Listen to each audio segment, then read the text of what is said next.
ত্রয়োদশ জাতীয় সংসদ নির্বাচনে ব্রাহ্মণবাড়িয়ার ৬টি সংসদীয় আসনে মোট ৪৮ জন প্রতিদ্বন্দ্বী প্রার্থীর মধ্যে প্রতীক বরাদ্দ দেওয়া হয়েছে।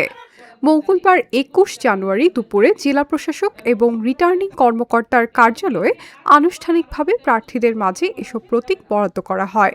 আমাদের সেই কাঙ্ক্ষিত ইলেকশনের যাত্রা আজকে থেকে অফিসিয়ালি শুরু হবে এবং আপনারা জানেন যে আমরা প্রায় দীর্ঘ ১৭ বছর পরে আমাদের যে গণতন্ত্রের প্রতি যে আমাদের যে কমিটমেন্ট, সেই কমিটমেন্টের সমাপনীটা হবে আগামী ১২ই ফেব্রুয়ারি নির্বাচনের মাধ্যমে। আমরা মনে করছি যে এই নির্বাচন সারা বাংলাদেশের জনগণের একটি কাঙ্ক্ষিত নির্বাচন।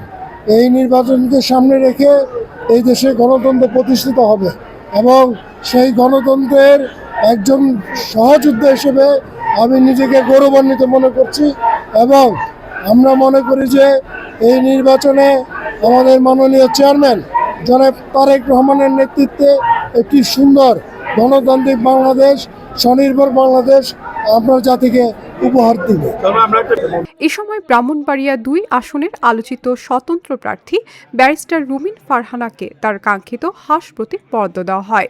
প্রতীক পাওয়ার পর তাৎক্ষণিক প্রতিক্রিয়ায় তিনি সন্তোষ এবং উচ্ছ্বাস প্রকাশ করেন। সার্বিক বিবেচনায় আমি বলবো এই নির্বাচনটা যাতে কেউ কোনোভাবে কালিমালিপ্ত করতে না পারে, প্রশাসনকেও সজাগ থাকতে হবে।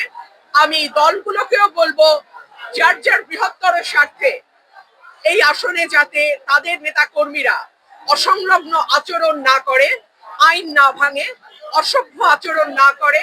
বড় দলগুলোর দায়িত্ব হবে এই বিষয়টা এনশিওর করা, কারণ না হলে এই দাগটা এই নির্বাচনী আসনে যদি কোনো দাগ পড়ে, সেই দাগটা কিন্তু বড় দলগুলোকে তাদের বাকি সময়টা বয়ে বেড়াতে হবে।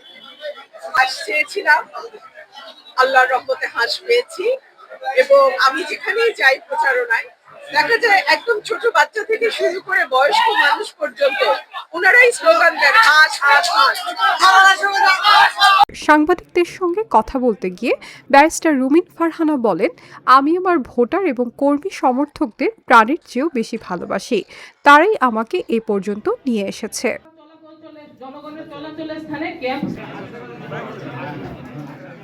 নিজের পালিত হাঁস চুরির একটি ঘটনার কথা উল্লেখ করে তিনি কেউ হাঁস প্রতীক চুরি করলে তার বিরুদ্ধে ব্যবস্থা নেওয়ার কথাও বলেন। সাম্প্রতিক সময়ে বিভিন্ন রাজনৈতিক জনসভায় দেওয়া বক্তব্যেও ব্যারিস্টার রুমিন ফারহানা তার হাঁসের প্রতি বিশেষ দুর্বলতার কথা প্রকাশ করেন। একাধিক সভায় তিনি বলেন, ছোটবেলা থেকেই তিনি হাঁস পালতেন।